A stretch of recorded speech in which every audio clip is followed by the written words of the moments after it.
കൂട്ടുകാർക്കും പുതിയൊരു വീഡിയോയിലേക്ക് വീണ്ടും സ്വാഗതം. എല്ലാവർക്കും വളരെയധികം ഉപകാരപ്രദമായ കുറച്ച് നല്ല കിച്ചൺ ടിപ്സുകളാണ് ഇന്നത്തെ വീഡിയോ ഞാൻ ഉൾപ്പെടുത്തിയിരിക്കുന്നത്. ഇവയൊക്കെ ഇതുപോലെ ഒന്ന് ചെയ്തെടുക്കുകയാണെങ്കിൽ നമ്മുടെ കിച്ചണിൽ വളരെയധികം ഉപകാരപ്രദമാകുന്ന കുറച്ച് നല്ല ടിപ്സുകൾ കണ്ടു നോക്കിയാലോ. ഓട്സ്, പീനട്ടോ ഒക്കെ വാങ്ങിക്കുമ്പോൾ ഇതുപോലെ ബോട്ടിലാണ് കിട്ടുന്നത്. അതിൻ്റെ ആ സ്റ്റിക്കർ ഇളക്കി കഴിയുമ്പോഴും ആ പശ അതുപോലെ തന്നെ നിൽക്കും, നല്ല രീതിയിൽ ഒട്ടിപ്പിടിക്കുന്ന പശയുണ്ടാകും. പെട്ടെന്ന് നമുക്ക് ഇതിൻ്റെ പശ മാറ്റാനുള്ള ഒരു കിടിലൻ ടിപ്സാണ് നിങ്ങളുമായിട്ട് പങ്കുവയ്ക്കുന്നത്.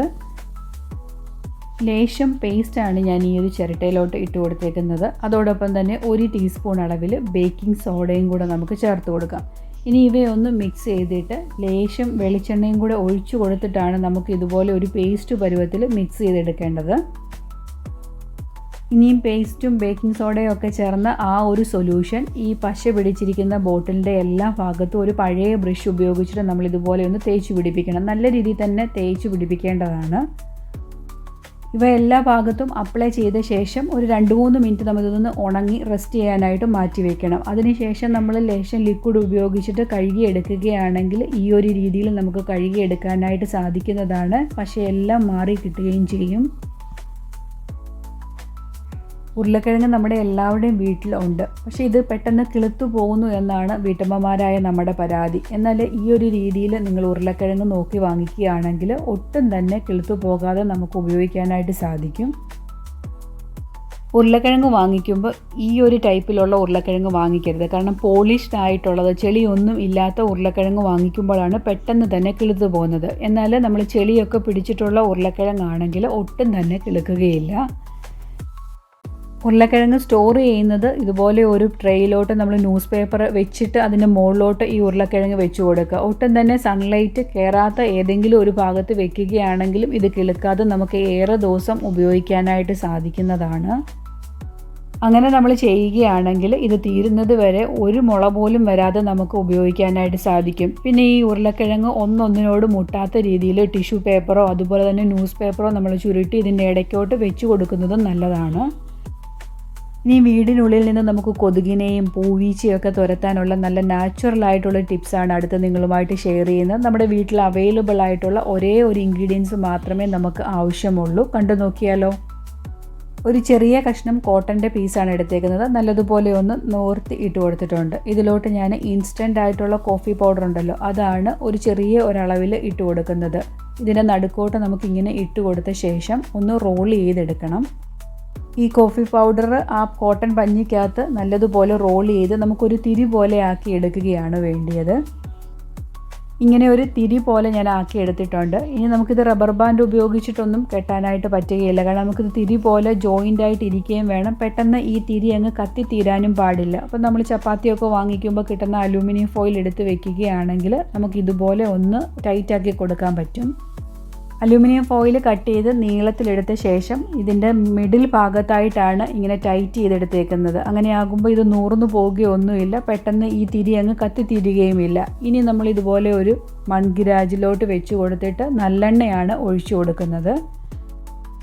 ഈ തിരി മുങ്ങി നിൽക്കത്തക്ക രീതിയിലുള്ള നല്ലെണ്ണ ഞാൻ ഒഴിച്ചു കൊടുത്തിട്ടുണ്ട്. അതിനുശേഷം നമ്മൾ കത്തിച്ച് വെക്കുകയാണെങ്കിൽ ഇത് പെട്ടെന്ന് അങ്ങ് ആ തിരി അങ്ങ് കത്തിത്തീരത്തില്ല. ഈ കോഫി പൗഡറിൻ്റെ ഈ സ്മെല്ലുള്ളത് കൊണ്ട് കൊതുകോ അതുപോലെ തന്നെ ചെറിയ പ്രാണികളൊക്കെ ഉണ്ടെങ്കിൽ പെട്ടെന്ന് തന്നെ റൂമിൽ നിന്ന് മാറിക്കിട്ടും.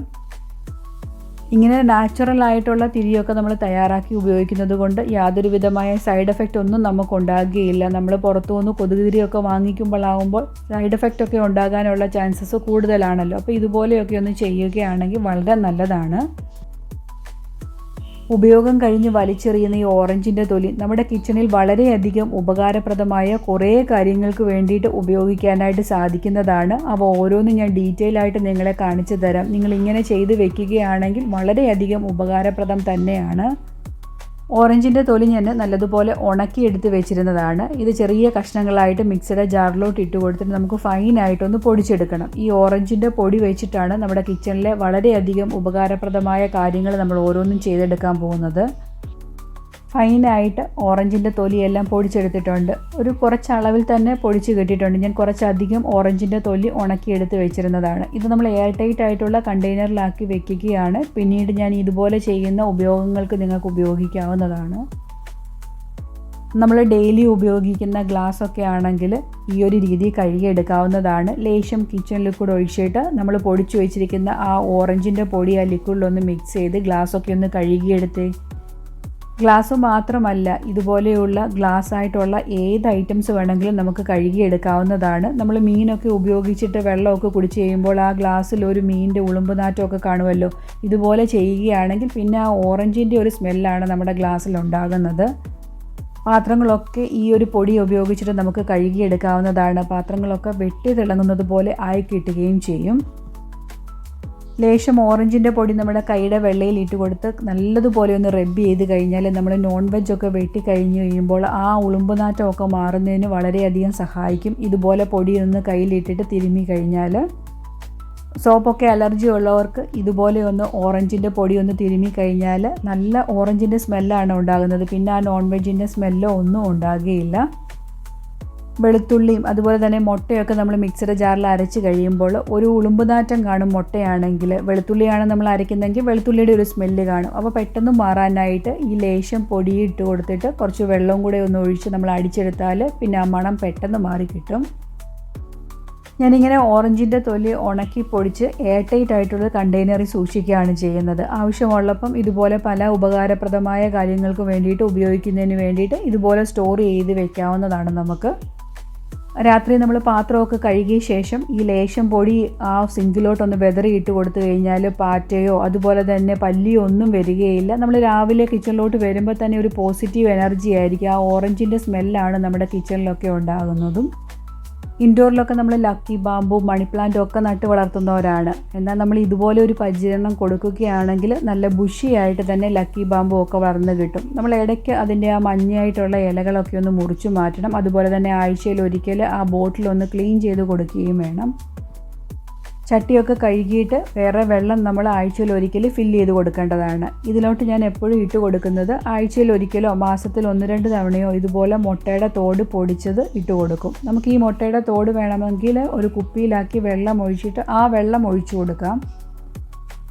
ഇൻഡോറിലാകുമ്പോൾ നമ്മളിങ്ങനെ പൊടി ഇട്ട് കൊടുക്കുന്നതിനെക്കാട്ടിൽ ഈ പൊടി പൊടിച്ചത് ഒരു കുപ്പിയിലോട്ടാക്കിയിട്ട് ആവശ്യത്തിന് വെള്ളം ഒഴിച്ചു വെച്ചിട്ട് അവ അരിച്ച് ആ വെള്ളം വേണമെങ്കിലും ഒഴിച്ചു കൊടുക്കാവുന്നതാണ്. ഞാനിങ്ങനെ മുട്ടയുടെ തോട് പൊടിച്ചു വെച്ചിട്ട് ആ ഒരു പൊടിയാണ് 1 ടേബിൾ സ്പൂൺ അളവിൽ ഈ പ്ലാന്റിന് ഇട്ട് കൊടുക്കുന്നത്. ഇട്ട് കൊടുത്ത ശേഷം ആ പൊടി നല്ലതുപോലെ ആ വെള്ളത്തിലൊന്ന് ഡൈല്യൂട്ടായി കിട്ടത്തക്ക രീതിയിൽ നമ്മളൊന്ന് മിക്സ് ചെയ്ത് കൊടുക്കുകയും വേണം. ഇത് നമ്മൾ ഇൻഡോറിൽ വളർത്തുന്നതാകുമ്പോൾ മുട്ടയുടെ തോടൊക്കെ ഇട്ട് കൊടുത്തു കഴിഞ്ഞാൽ ചിലപ്പോൾ ഇതിൻ്റെ ഈ മുട്ടയുടെ തോടിൻ്റെ ഒരു സ്മെല്ല് കൊണ്ട് പൂഴിച്ചയൊക്കെ ഈ ചെടികളിൽ വരാനായിട്ടുള്ള ചാൻസസ് കൂടുതലാണ്. അങ്ങനെയുള്ളപ്പോൾ നമ്മൾ പൊടിച്ചു വെച്ചിരിക്കുന്ന ആ ഓറഞ്ചിൻ്റെ പൊടി ഉണ്ടല്ലോ, അതിലോട്ട് നമ്മൾ ലേശം പൗഡറും കൂടെ ഒന്ന് മിക്സ് ചെയ്തിട്ട് നമ്മൾ ഇതിലോട്ട് ഇട്ട് കൊടുക്കുകയാണെങ്കിൽ ആ മുട്ടയുടെ തോടിൽ നിന്നുള്ള സ്മെല്ലിൽ നിന്ന് പൂഴിച്ചൊന്നും വരികയില്ല. ഇൻഡോറിൽ വളർത്തുന്ന പ്ലാന്റ്സിൻ്റെ കാര്യം പറഞ്ഞല്ലോ, അതുപോലെ തന്നെ നമ്മൾ ഔട്ട്ഡോറിലൊക്കെ മണ്ണിൽ വളർത്തുന്ന പ്ലാന്റ്സ് ആണെങ്കിലും ഇതുപോലെ തന്നെ ആഴ്ചയിൽ ഒരിക്കലോ മാസത്തിൽ ഒരിക്കലോ നമ്മൾ അതിനൊരു പരിചരണമൊക്കെ കൊടുക്കേണ്ട ആവശ്യമുണ്ട്. അതിൻ്റെ ഇടയൊക്കെ ഒന്ന് കിളച്ചു കൊടുത്ത് മണ്ണൊക്കെ ഒന്ന് ഇളക്കി കൊടുക്കേണ്ടതാണ്. മാസത്തിലൊരിക്കലും നമ്മൾ ഇതുപോലെ മണ്ണൊക്കെ ഇളക്കിയിട്ട് ഈ മുട്ടയുടെ തോടൊക്കെ പൊടിച്ച് ഇട്ട് കൊടുക്കുകയാണ് മണി പ്ലാന്റൊക്കെ നല്ല ബുഷിയായിട്ട് വളരുകയും ചെയ്യും. നമ്മൾ മണ്ണിലോട്ട് ഈ മുട്ടയുടെ പൊടി ഇട്ട് കൊടുക്കുമ്പോൾ ഉറുമ്പൊക്കെ വരാനുള്ള ചാൻസസ് വളരെ കൂടുതലാണ്. അങ്ങനെയുള്ളപ്പോൾ ഞാൻ ചെയ്തത് നമ്മൾ പൊടിച്ചു വെച്ചിരിക്കുന്ന ഓറഞ്ചിൻ്റെ ആ പൗഡർ ഉണ്ടല്ലോ, അതിലോട്ട് നമ്മൾ ഉപയോഗിക്കുന്ന ലേശം പൗഡറും കൂടെ ഒന്ന് മിക്സ് ചെയ്തിട്ട് ഇട്ട് കൊടുക്കുകയാണെങ്കിൽ ഉറുമ്പ് പാടെ വരുന്നത് ഒഴിവായി കിട്ടും. DDT പോലെയുള്ളവ ഉപയോഗിക്കുന്നത് ഒഴിവാക്കിയിട്ട് നമ്മൾ ഇതുപോലെയുള്ള നാച്ചുറലായിട്ടുള്ള കാര്യങ്ങൾ ചെയ്യുന്നതാണ് എപ്പോഴും നല്ലത്. അതുപോലെ തന്നെ നമ്മുടെ കൃഷിയിടങ്ങളിലാണെങ്കിലും പയർ, നമ്മൾ വെണ്ടയൊക്കെ നടുമ്പോൾ ഉറുമ്പൊക്കെ വരാതിരിക്കാൻ ഈ ഓറഞ്ചിൻ്റെ പൊടിയും ലേശം പൗഡറും കൂടെ മിക്സ് ചെയ്തിട്ട് ഇട്ട് കൊടുത്താൽ മതി. നമ്മുടെ കിച്ചണിലാണെങ്കിലും ഈ ഓറഞ്ചിൻ്റെ പൊടി പൊടിച്ചതും ലേശം മഞ്ഞൾപ്പൊടിയും കൂടി ഒന്ന് മിക്സ് ചെയ്തിട്ടോ അല്ലെങ്കിൽ പൗഡറും കൂടി ഒന്ന് മിക്സ് ചെയ്തിട്ടോ ഉറുമ്പൊക്കെ എവിടെയെങ്കിലും ഉണ്ടെങ്കിൽ ആ ഒരു ഭാഗത്തോട്ട് ചെറുതായിട്ടൊന്ന് വെതറി കൊടുത്തു കഴിഞ്ഞാൽ ഉറുമ്പിനെയൊക്കെ നമുക്ക് പാടെ ഒഴിവാക്കാനായിട്ട് സാധിക്കുന്നതാണ്. ഇന്നത്തെ ഈ വീഡിയോയിൽ ഉൾപ്പെടുത്തിയിരുന്ന ടിപ്സുകളൊക്കെ നിങ്ങൾക്ക് ഉപകാരപ്രദമാകുന്നുണ്ടെങ്കിൽ ഒന്ന് ലൈക്ക് ചെയ്യാനും ആദ്യമായിട്ട് വീഡിയോ കാണുന്ന കൂട്ടുകാർ ആരെങ്കിലും ഉണ്ടെങ്കിൽ ഒന്ന് സബ്സ്ക്രൈബ് ചെയ്ത് കൂട്ടാക്കാനും മറന്നു പോകല്ല്. ഇന്നത്തെ കുഞ്ഞു വീഡിയോ ഞാൻ ഇവിടം കൊണ്ട് അവസാനിപ്പിക്കുകയാണ്. വീണ്ടും നമുക്ക് അടുത്ത ദിവസം മറ്റൊരു വീഡിയോയിൽ കണ്ടുമുട്ടാം. Thanks for watching.